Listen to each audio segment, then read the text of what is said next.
یہ بات سمجھ سے بالاتر ہے کہ سابق حکمران جماعت یعنی مسلم لیگ نون ڈونکی راجہ فلم سے متاثر ہے یا پھر اسے پروموٹ کر رہی ہے۔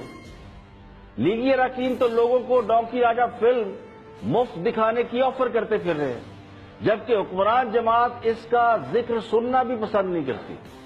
بظاہر ڈونکی راجہ وہ فلم ہے جو ہمارے موجودہ سیاسی حالات سے متاثر ہو کر بنائی گئی ہے، جس میں ایک گدھے کو حکمرانی مل جاتی ہے اور جنگل کے بادشاہ شیر کو دیوار سے لگا دیا جاتا ہے۔ بظاہر یہ پولیٹیکل سٹائل ہے اور اسے سیاسی حلقے خوش دلی سے قبول کر رہے ہیں، لیکن ان کے ورکر بعض اوقات ناراض ہو جاتے ہیں۔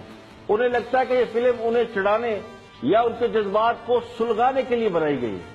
اب یہاں تک تو معاملہ چل سکتے ہیں، لیکن جب آپ کے سیاسی مخالفین آپ کو ڈونکی راجہ کے نام سے چڑھاتے ہیں تو پھر اور زیادہ برا لگتا ہے۔ اگر پی ٹی آئی کے لوگ ڈونکی راجہ پر زیادہ ریئیکٹ نہ کرتے اور اسے ایک پولیٹیکل سٹائل کے طور پر برداشت کر لیتے تو پھر مخالفین کو آج اس پر پھل جڑیاں چھوڑنے کا موقع نہ ملتا۔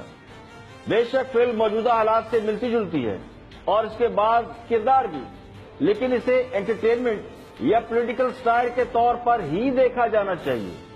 کل پی ٹی آئی کے لوگ مریم اورنگزیب کو 2 پن والا چارجر کہتے پھرتے تھے، آج وہ حساب برابر کر رہی ہیں، لیکن میرا دعویٰ یہ ہے کہ وہ جن کو ڈونکی راجہ کہتی پھر رہی ہیں وہ 10 بار بھی فلم دیکھ لیں تو انہیں اپنے چہرے کے سوا کچھ نظر نہیں آئے گا اور غصہ بھی آئے گا۔ مگر آخری نوٹ یہ ہے کہ اس فلم کو لے کر برائے مہربانی خاص صاحب کے حوالے سے کوئی تنقید نہ کی جائے، وہ ہمارے پرائم منسٹر ہیں۔